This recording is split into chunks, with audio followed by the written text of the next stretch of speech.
ஆத்ம ஆன்மீக அன்பர்களுக்கு எனது அன்பான வணக்கங்கள். துலாம் ராசிக்காரர்களுக்கு இந்த காலகட்டம் எப்படியான பலன்கள் கிடைக்குது, கிரக பெயர்ச்சியானது உங்களுக்கு மாற்றத்தை எப்படி ஏற்படுத்தி கொடுக்குதுன்னு சொல்லிட்டு பார்க்கலாங்க.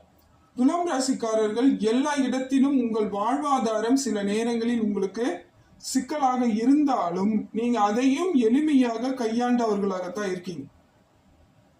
ஏன்னா எப்படி அணுகணும், எப்படி நாம வாழ்க்கையை சரியா அமைச்சுக்கணுங்கிறது உங்களுக்கு தெரியும். நிறைய கவலை, நிறைய பிரச்சனை எல்லாத்தையும் கடந்து வரக்கூடிய தைரியம் படைத்தவர்கள் யாருன்னு பார்த்தீங்கன்னா துலாம் ராசி. எவ்வளவு சிக்கல் இருந்தாலும் அதை சரியான அமைப்பில் எடுத்துக்கொண்டு போகக்கூடியவர்களாகத்தான் இருக்கீங்க. அதில் இந்த மாதத்தின் முற்பகுதியில் பார்த்தீங்கன்னா உங்களுக்கு சிறப்பான காலமாக தாங்க இருக்குது. எல்லா விதத்திலும் உங்கள் ராசிநாதன் உங்களுக்கு சப்போர்ட் பண்றது ஒரு பலமிக்கதாக இருக்குது. தற்பொழுது நடக்கக்கூடிய காலகட்டமானது உங்கள் வாழ்க்கையின் வாழ்வாதாரத்தை மாற்றக்கூடியதா தாங்க இருக்குது. எல்லா விதத்திலும் நன்மைகள் பல மடங்கு உங்களுக்கு இருக்குது. கவலைப்பட வேண்டிய இடத்துல கிடையவே கிடையாதுங்கிறதுல இப்ப நீங்க உறுதியா எடுத்துக்கணும். ஏன்னா பல சிக்கல்களும் பல கவலைகளும் உங்களை போட்டு மனதளவுல பாதிப்புகளை ஏற்படுத்துறதுனால என் வாழ்க்கையில இனி என்னைக்குமே ஒரு நல்லதே நடக்காதோங்கிற எண்ணத்தெல்லாம் பல பேர் யோசிச்சுட்டு இருப்பீங்க. துலாம் ராசிக்காரர்களுக்கு அப்படி ஒரு எண்ணங்கள் இருக்கலாம். ஆனா உண்மை அது கிடையாதுங்க. உங்களுடைய ராசிநாதன் எப்பொழுதும் உங்களுக்கு பலமிக்கவர்களாக இருந்து மாற்றத்தை ஏற்படுத்தி கொடுப்பார். ஏதோ சில கிரகங்கள் உங்களுக்கு சரியான அமைப்புல இல்லாததுனால சில சிக்கல்கள் ஏற்பட்டிருக்கலாம். அது நிதர்சனம் கிடையாது, நிரந்தரம் கிடையாது. அதுதான் உறுதியான உண்மை. இப்ப பாத்தீங்கன்னா உங்களுக்கு குரு பகவான் உங்களுக்கு நல்ல ஒரு அமைப்புல இருந்து நல்ல மாற்றத்தை ஏற்படுத்தி கொடுக்கிறாரு. குருவோட ராசியிலேயே சனி பகவானும் அமர்ந்து இருப்பதால் இப்ப அது வக்ர பயிற்சியாகவும் மாறுது. அப்ப வக்ர பயிற்சியாக இருப்பதனால் உங்களுக்கு எல்லா விதத்திலும் மாற்றங்கள் இருக்கு. ஒரு சிலர் நினைச்சுக்கிறீங்க வக்ர பயிற்சினா ஒரு ராசியில இருந்து இன்னொரு ராசிக்கு பின்னோக்கி நகர்வை ஏற்படுத்துவதனால அது வக்ர பயிற்சி. இப்ப பாத்தீங்கன்னா இந்த வக்ர பயிற்சியானது சனி பகவானுக்கு எப்படி இருக்குன்னு பாத்தீங்கன்னா, மீன ராசியிலேயே ஜென்ம சனியாக இருந்த சனி பகவான் இப்ப வக்ர பெயர்ச்சியாக மீன ராசியிலே தான் இருக்கார்.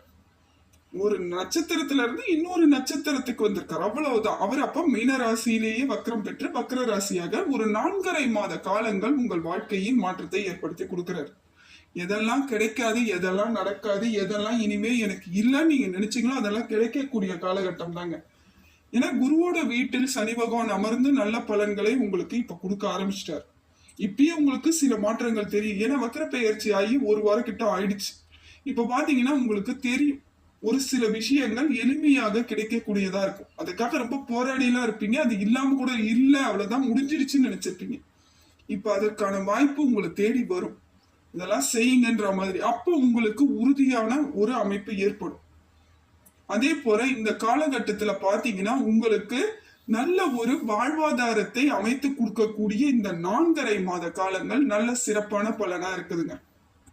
இப்ப குரு பகவானும் சனி பகவானும் சேர்ந்து அமர்ந்து வக்ர பெயர்ச்சியாக சனி பகவான் வரும் பொழுது தொழில நல்ல அமோகமான வெற்றி வாய்ப்பு கிடைக்குதுங்க. அது துலாம் ராசிக்கு பாத்தீங்கன்னா உங்களுக்கு தொழில் சில சமயம் நஷ்டத்துல போயிருக்கலாம், இல்ல அதை இயக்க முடியாமல் அப்படியே ஸ்தம்பிச்சு போயிருக்கும். ஏதோ சில காரணங்களால் சில விஷயங்கள் உங்களுக்கு பிரச்சனை கொடுத்துக்கிட்டே இருந்திருக்கும். இப்ப பாத்தீங்கன்னா அதெல்லாம் இயல்பா போயிடும். இயற்கையாகவே உங்களுக்கு தொழில்ல நல்ல முன்னேற்றம் ஏற்படும், பணப்புழக்கம் இருக்கும், தொழில் மூலமாக லாபம் கிடைப்பதற்கான நேரத்தை நீங்க கரெக்டா இப்ப கையாளுவீங்க.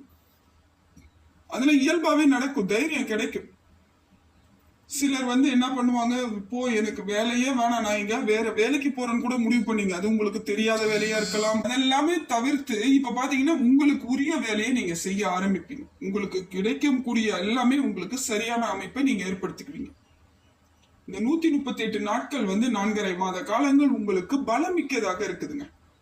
கணவன் மனைவி இடையே இருந்து வந்த சின்ன சின்ன வாக்குவாதம், சண்டை, ஈகோ, பிரச்சனை, எதுக்கு சண்டை வருதுன்னே தெரியாம இருந்தது கூட ஓரளவுக்கு புரிதல் ஏற்பட்டு அந்த பிரச்சனை எல்லாம் காணாம போயிடும். உங்களுக்குள்ள அந்யோன்யம் ஏற்படும். திருமணம் ஆகாதவர்களுக்கு திருமண யோகத்தை தரக்கூடிய காலகட்டமா இருக்குது. உங்களுக்கு ஏற்ற வரன் கிடைக்கும். குழந்தை பாக்கியம், அதாவது இது நாள் வரைக்கும் நான் ட்ரீட்மெண்ட் எடுத்துக்கிட்டு இருக்கேங்க, ஆனா எனக்கான ஒரு நல்ல செய்தி வர மாட்டேங்குதுன்னு மனதளவுல ரொம்ப வருத்தப்பட்டு கொண்டு இருந்தவர்களுக்கு கூட இப்ப பாத்தீங்கன்னா குழந்தை பாக்கியம் ஏற்படுவதற்கான அற்புதமான காலகட்டம். அதெல்லாம் எதெல்லாம் கிடைக்கலன்னு நினைச்சீங்களோ அதெல்லாம் கிடைக்கும்ட்டேன் அந்த முதலே. அதுதான் இப்ப தொட்டது துலங்கக்கூடிய காலம். துலாம் ராசியை பொறுத்த மட்டிலும் உங்கள் எண்ணம் போல் வாழ்வென்ற போல உங்களுக்கான உரிய வாழ்க்கை இருக்குதுங்க. ஏன்னா உங்க குணங்கள் அப்படிப்பட்ட ஒரு குணம். எல்லார்கிட்டையும் எளிமையாக பழகுவீங்க. எல்லாருக்கும் எல்லா விதத்திலும் உதவி செய்யக்கூடிய மனப்பான்மை உடையவர்கள் தான். அதனால இப்ப பாத்தீங்கன்னா அது இயல்பாகவே உங்களுக்கு சரியான அமைப்பு ஏற்பட்டுடும். அந்த எண்ணத்திற்கேற்ற நல்ல பலன்கள் இப்ப கிடைக்க போகுது. குழந்தைகளால் உங்களுக்கு பல மடங்கு லாபம் கிடைக்கும். அதே போல எப்படின்னு பாக்குறீங்களா, குழந்தைகள் நல்லா படிப்பாங்க. இல்ல இப்ப படிச்சு முடிச்சு வேலை தேடக்கூடிய இருக்கக்கூடியவர்களாக இருந்தால் துலாம் ராசிக்காரர்களின் குழந்தைகளுக்கு வேலை கிடைச்சிடும். நல்ல வேலை கிடைக்கும், உரிய வேலை கிடைக்கும். உங்கள் மனதிற்கு நிறைவான, ஏன்னா பிள்ளைகள் வாழ்வதை பார்ப்பதே நம்ம ஒரு பெரிய பாக்கியம் நினைக்கக்கூடியவர்கள் தானே. நம்ம கஷ்டப்பட்டாலும் நம்ம குழந்தைங்க நல்லா இருக்கணும்னு நினைக்கக்கூடிய மனுஷ ஜென்மத்துக்கு இது இயல்பான ஒரு விஷயம்தான். அப்ப அந்த குழந்தைகள் நல்லா இருக்கு, ஆரோக்கியமா இருக்கு, நல்ல இடத்துல இருக்காங்க, மத்தவங்க மதிக்கிற இடத்துல இருக்காங்க, இவங்களால நமக்கு மரியாதைன்னும் பொழுது உங்களுக்கு அதுல ஒரு சந்தோஷம், ஆனந்தம் கிடைக்கக்கூடிய காலகட்டம் இப்ப இருக்குது. உடல் ரீதியாக இருந்து வந்த சின்ன சின்ன பிரச்சனைகள்லாம் தீர்வதற்கான காலகட்டம் இது. உடலில் ஏதோ பிரச்சனை இருந்துகிட்டே இருக்கு, என்ன சிக்கல்னே தெரியல, உடல் ரீதியாக சில சமயங்களில் என் உடம்பு என்ன செய்யுதுன்னு எனக்கு தெரியலங்க, ரத்தம் சரியில்லையா, ரத்தம் கம்மியா இருக்கா, நரம்பு சம்பந்தப்பட்ட பிரச்சனையா நீங்க வருத்தப்பட்டு இருப்பீங்க பாத்தீங்களா, அதற்கெல்லாம் இப்பொழுது தீர்வு கிடைக்குதுன்னு அர்த்தம். அது எப்படின்னு பாத்தீங்கன்னா, செவ்வாய் பகவான் உங்களுக்கு நல்ல இடத்தில் அமர்ந்து நல்ல பலனை அவரு கொடுக்கிறாரு. அப்போ உடல் ரீதியான ரத்த சம்பந்தப்பட்ட பிரச்சனைகளுக்கெல்லாம் ஒரு முடிவு கிடைக்குதுன்னு அர்த்தம். வருகாலம் உங்களுக்கு சிறப்பான பலன்களையும் நல்ல காலகட்டத்தையும் ஏற்படுத்தி கொடுக்கக்கூடியதாகத்தாங்க இருக்குது. ஏன்னா செவ்வாய் பகவானும் உங்களுக்கு பலம் பொருந்தியவராக மாறிட்டார். அதே போல சனி பகவானும் வக்கர பெயர்ச்சியில பல மடங்கு உங்களுக்கு நல்ல காலகட்டத்தை ஏற்படுத்தி கொடுக்கிறார். குருவும் உங்களுக்கு சப்போர்ட் பண்றார். குரு பகவானும் சரியான அமைப்பை ஏற்படுத்தி கொடுக்கிறாரு. ஏன்னா தொழில் சிறந்து விளங்குனா 2 கிரகங்கள் சரியா இருக்கும். ஒண்ணு சனி பகவான், இன்னொன்னு குரு பகவான். இப்ப 2 பேருமே உங்களுக்கு சரியான அமைப்புல இருக்கிறதுனால தொழில் சிறந்து விளங்குனா உங்களுக்கு உறுதியான ஒரு நம்பிக்கை ஏற்படும். ஏன்னா துலாம் ராசிக்கு அப்படி ஒரு காலகட்டம் வேணும் தான் நீங்க எதிர்பார்த்துட்டு இருந்தீங்க. அந்த மாதிரியான அமைப்பு இப்ப வருதுன்னும் பொழுது அதற்கான பலன்களை நீங்கள் சரியாக அமைச்சுக்கிட்டா மட்டும் போதுங்க. சிலர் யோசிப்பாங்க, தொழில நான் எல்லாம் செஞ்சாலும் முதலீடு மட்டும் போட்டுக்கிட்டே இருக்குங்க, திருப்பி ரிட்டர்ன்ஸே வரலங்க அப்படின்ட்டு. இப்ப அதெல்லாம் கிடைக்குங்க, அமைப்பு இருக்கு. எதெல்லாம் இல்ல, எதெல்லாம் கிடைக்கல அப்படின்னு வருத்தப்பட்டீங்களோ அது எத்தனையும் கிடைக்கக்கூடிய காலகட்டம் தான் முதலே சொன்னேன் இல்லையா, அதுதான். அதே போல ஊர் பயணங்கள் அதிகமாக செல்வதற்கான வாய்ப்புகள் இருக்கு. திடீர் யோக பணவரவு கிடைப்பதற்கான யோகம் இருக்கு. உங்கள் ராசிநாதன் உங்களுக்கு பலம் பொருந்தியோராக சப்போர்ட் பண்றார். திடீர் யோகத்தை அள்ளி கொடுக்கிறார். ஆன்மீகத்தின் சுற்றுலாலாம் போற மாதிரி ஒரு அமைப்பு ஏற்படும். கடவுள் மீது அதிக நம்பிக்கை இப்போ வரும். இது நாள் வரைக்கும் கடவுள் மீது பக்தி இருந்தாலும் கடமையை செஞ்சுக்கிட்டு அப்படியே கண்டு காணாம போயிட்டு இருந்தவங்க திடீர்னு பார்த்தா பக்தி பரவசமா போயிடுவீங்க. அந்த அளவுக்கு உங்களுக்கு இறைவன் மீது அதீத நம்பிக்கையும் அதீத எண்ணங்களும் ஏற்படும். கோவில்களுக்கு நிறைய தான தர்மம் செய்யறது, நிறைய விஷயங்கள் உங்களுக்குள்ள ஒரு ஏற்றத்தை ஏற்படுத்தி கொடுக்கும், மாற்றத்தையும் ஏற்படுத்தி கொடுக்கும். அதனால ஒரு மனசுக்குள்ள உங்களுக்கு சந்தோஷம் இருக்கும். மத்தவங்க முன்னாடி நிமிர்ந்து நிற்பீங்க. என்னை எத்தனை பேர் உதாசீனப்படுத்தினீங்க பாரு, இப்ப நான் எத்தனை பேருக்கு நிறைய நல்லது செய்யறேன்றா போல உங்களுக்குள்ள அந்த கர்வம் ஏற்படும். அது நல்ல கர்வம் தான், தப்பே கிடையாது. நிமிர்ந்து நில்லுங்க, பாத்துக்கலாம். இயல்பானவர்களாக வாழக்கூடிய காலகட்டத்தை இப்ப உங்களுக்கு கொடுக்குதுங்க. உங்களுக்கு சூரியனும் நல்ல இடத்துல இருந்து நல்ல பலன் கொடுக்கிறாரு. எல்லா விதத்திலும் சரியா இருக்கு. அப்ப இப்ப பாத்தீங்கன்னா இந்த காலகட்டம் உங்களுக்கு அற்புதமான பலனை கொடுக்குது. அப்ப எந்த இடத்துல நம்ம ஜாக்கிரதையா இருக்கணும், எதனால நமக்கு பிரச்சனைகளே வராம தவிர்த்துக்கணும்னு பாத்தீங்கன்னா, கூட இருந்து பழகக்கூடியவர்களிடம் மட்டும் கொஞ்சம் உஷாரா இருந்தா மட்டும் போதும். அது யாரா வேணாலும் இருக்கலாம். வேலை செய்யக்கூடிய இடங்களாக இருக்கலாம், உடன் பிறந்தவர்களாக இருக்கலாம், நட்பாக இருக்கலாம், குடும்ப உறுப்பினர்களாக இருக்கலாம், அக்கம் பக்க வீடாக கூட இருக்கலாங்க. கொஞ்சம் ஜாக்கிரதையா இருந்துகிட்டா போதும். பேசும் பொழுது கவனமா பேசுங்க, வாக்குறுதிகளை கொடுக்காதீங்க. பண விஷயத்தில், குடுக்கல் வாங்கல் விஷயத்தில் பிரச்சனை வராத அளவுக்கு வச்சுக்கோங்க. எதுவா இருந்தாலும் திருப்பி வரலன்னா சண்டை போடக்கூடாது. அதுக்கு நம்ம ரெடி ஆகிக்கணும். அப்படின்னா அதுக்கு அந்த இடத்துல நம்ம சாதாரணமாக பழகிட்டு காலத்தை நம்ம சரியான அமைப்புல கொண்டுட்டு போகலாம். சிலர் என்ன பண்றாங்கன்னா, அந்த டைம் எதுவுமே யோசிக்காம எதையாவது பண்ணிட்டு அப்புறம் பின்னோக்கி பண்ணும் பொழுது பிரச்சனைகள் வரும் பொழுது அந்த உறவுகளுக்குள் பெரிய விரிசல் ஏற்பட்டு அந்த உறவுகளே காணாம போயிடுது. ஏன்னா இன்னைய வரைக்கும் நம்ம உறவுகளோடு இருக்கிறதுனாலதான் ஓரளவுக்கு இந்த காலத்தை நாம இப்படிப்பட்ட காலத்திலையும் இன்னமும் ஒரு மனிதநேயத்தோட நிறைய இடங்கள்ல நம்ம வாழ்ந்துட்டு இருக்கிறது காரணம் தான்.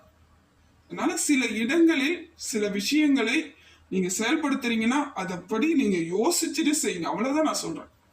செய்யாதீங்கன்னு சொல்லல, செய்யுங்கன்னு சொல்ல. அதனால யோசிங்க, அது செயல்பட்டு பண்ணா சரியா இருக்குமா இருக்காதா, சரிப்பட்டு வருமா வராதான். அதே போல செய்யும் வேலைகளுக்கு எல்லாத்திலையும் மத்தவங்க கிட்ட போயிட்டு உங்களை பத்தி புகழ்ந்தோ இல்ல நீங்க செய்யக்கூடிய வேலையோ சொல்லாதீங்க. அந்த வேலையில இவ்வளவு லாபம் வரும், இதை செய்ய போறேன் அதை செய்ய போறேன், எதுவுமே சொல்லாதீங்க. அது உங்களுக்குரிய வேலை, அதை நீங்க தான் சரியா செஞ்சுக்கணும். அதை நீங்க ரகசியமா செய்யறது இன்னும் சிறப்பு. அதுக்கப்புறம் சொல்லிக்குவாங்க, அது பிரச்சனை இல்லை. செய்யறதுக்கு முன்னாடி, ஆரம்பிக்கிறதுக்கு முன்னாடி எந்த விஷயத்தையும் வெளிப்படையாக பேசாமல் இருந்தால் உங்களுக்கு அந்த வேலை முழுமையாக திருப்தியாக கிடைக்கும். இல்லைன்னா அது ஸ்டாப் ஆகலாம், இல்ல முழுசா முடியாம போகலாம், தோல்வி அடையலாம். அதுல பல சிக்கல்கள் ஏற்படும் பொழுது உங்களுக்கு மன வலிமை குறைய ஆரம்பிக்கும். அதனால இந்த இடங்கள் எல்லாம் ஜாக்கிரதையா இருந்துகிட்டா போதும். அதே போல அந்த அண்ணன் தம்பி உறவுகள், அக்கா தங்கச்சி உறவுகள், உடன் பிறந்தவர்களுடன் சில வாக்குவாதங்கள் வருவதற்கான காலகட்டம் இது. அதுல மட்டும் கொஞ்சம் கவனமா கையாளுறது நல்லது. ஏன்னா சில நேரங்களில் நாம அமைதியா இருந்தாலும் அவங்க சும்மா இருக்க மாட்டாங்க. அவங்களே சும்மா இருந்தாலும் நமக்கும் ஏதோ ஒரு சிந்தனை அப்ப தெரியாம ஏதோ ஒண்ணு சொல்லிடுவோம், அது பெரிய விஷயமா மாத்தி விட்டுருவாங்க. அதனால அந்த இடங்கள்ல கொஞ்சம் கவனத்தோடு பேசுறதுக்கு முயற்சி பண்ணுங்க. கணவன் மனைவியிடையே பேசும்பொழுது அற்புதமான விஷயங்களை பேசுங்க. சந்தோஷமாக இருந்த விஷயங்களை யாருமே பேசுறது கிடையாதுங்க. அதுதாங்க இன்னைக்கு வரைக்கும் இருக்கக்கூடிய பெரிய பிரச்சனையா இருக்கு. வாழ்க்கையில ஒரு நாள் கூட சந்தோஷமா இருந்திருக்க மாட்டீங்களா, அதை யோசிக்கணும். கணவன் மனைவி எப்பொழுதும் பேசும் பொழுது அந்த பிரச்சனையை பத்தி மட்டும் பேசியே அது பெரிய பிரச்சனையாக்கிக்கிறாங்க. ஏன்னா எவ்வளவு பிரச்சனைகள் இருந்தாலும் நம்ம குழந்தைகளுக்காக வாழறோம். அதே போல என்றைக்கோ யாரோ ஒருத்தர் விட்டு கொடுத்திருப்பீங்க. கணவனாக இருந்த மனைவியோ, மனைவியாக இருந்த கணவனுக்கோ விட்டு கொடுத்திருப்பீங்க. அந்த நாட்கள் நம் மனசுக்கு வரும் பொழுது அவர்கள் செய்த தப்புகள் எல்லாமே, குற்றங்கள்லாம் அந்த இடத்துல மன்னிக்கப்படுது. அவ்வளவுதான். அதுதான் வாழ்க்கை. நம்மளும் மனுஷங்க தான், அவங்களும் மனுஷங்க தான். எல்லா இடத்துலயும் குற்றம் இருக்கதான் செய்யும். குற்றம் பார்த்தால் சுற்றம் இல்லை என்றாங்க. அது கணவன் மனைவியிடையே சில வாக்குவாதங்களை தவிர்ப்பது நல்லது. அதனால இப்ப பாத்தீங்கன்னா இந்த காலகட்டம் உங்களுக்கு சரியான புரிதலும் சரியான அமைப்புல இருந்துட்டா மட்டுமே போதுங்க. ஏன்னா பண ரீதியா பிரச்சனை எல்லாம் உங்களுக்கு பெரிய சோதனைகளை கொடுக்கல. அதுக்காக நீங்க கவலைப்படாம இருக்கவே வேண்டிய அவசியமும் இல்லை. கவலையெல்லாம் படாதீங்க, விட்டுடுங்க. எல்லாத்தையும் எளிமையாக கொண்டுட்டு போகிறதுக்கு முயற்சி பண்ணீங்கனாலே உங்களுக்கு வாழ்வாதாரம் பலமிக்கதாக மாறுது. வாழ்க்கையில் பல மடங்கு இது நாள் வரையில் சந்திக்காத நல்ல முன்னேற்றங்கள் இந்த காலகட்டம் உங்களுக்கு தருதுங்க.